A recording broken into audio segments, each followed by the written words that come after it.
안녕하세요. 김성학 변호사입니다. 저는 제주 부동산 변호사로서 수많은 부동산 관련 사건의 변론을 성공적으로 수행해왔으며 현재 다수의 부동산 관련 사건을 수임하여 변론하고 있습니다. 부동산 소유자 또는 임대인 입장에서 세입자가 계약 종료 후에도 부동산을 비워주지 않는다면 이를 해결하기 위한 가장 실효성 있는 법적 조치는 바로 명도단행 가처분입니다. 특히 부동산 분쟁이 장기화될 우려가 있거나 본안 소송 전에도 점유를 회복해야 하는 긴급한 상황이라면 신속한 처리가 가능한 가처분 절차가 필수적입니다. 그중 신문기일 절차는 명도단행 가처분 사건에서 가장 중요한 단계입니다. 오늘은 제주 부동산 변호사의 관점에서 명도단행 가처분의 신문기일 절차에 대해 자세히 설명드리겠습니다.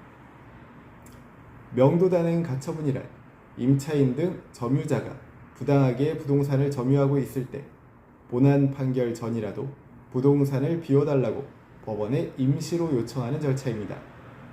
예를 들어 다음과 같은 경우에 해당합니다. 임대차 계약 종료 후 퇴거를 거부하는 임차인이 있는 경우, 무단점유자가 아무 권한 없이 점유 중인 경우, 명도 소송을 제기했지만 판결까지 기다릴 수 없는 긴급한 사정이 있는 경우 등 이러한 상황에서는 명도단행 가처분을 통해 빠르게 점유 회복을 도모할 수 있습니다.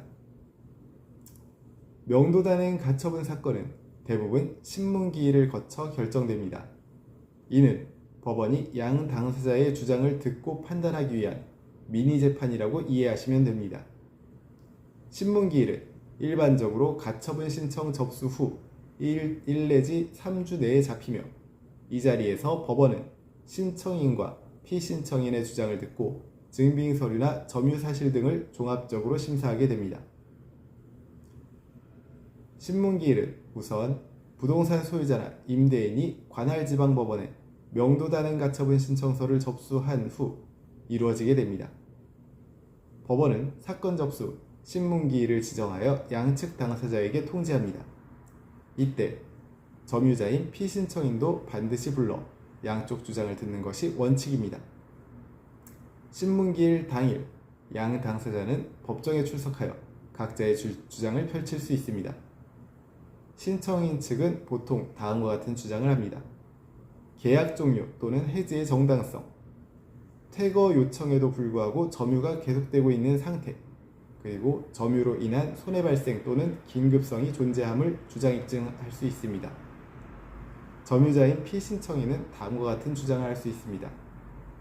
계약이 유효하게 존속하고 있다는 점, 그리고 퇴거 요구가 위법하거나 부당하다는 점, 명도에 따른 특별한 사정이 있다는 점 등을 주장 입증할 필요가 있습니다. 신문기일에는 계약서, 내용증명, 통화녹취, 사진 등의 증거자료가 함께 제출되며 법원은 이를 기초로 점유의 정당성 및 가처분 필요성을 판단합니다.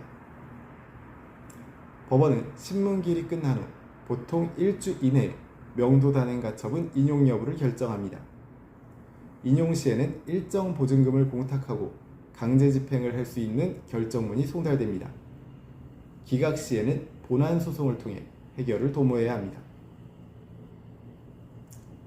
현재 명도단행 가처분에 대한 법률적 도움이 필요하시다면 언제든지 제주 부동산 변호사 김성학 법률사무소를 찾아주시면 신속, 정확한 해법을 제시해드리겠습니다. 조금이나마 도움이 되셨으면 합니다. 여러분의 권리를 지키고 언제나 신속하고 정확한 해법을 제시해드리는 김성학 변호사입니다. 감사합니다.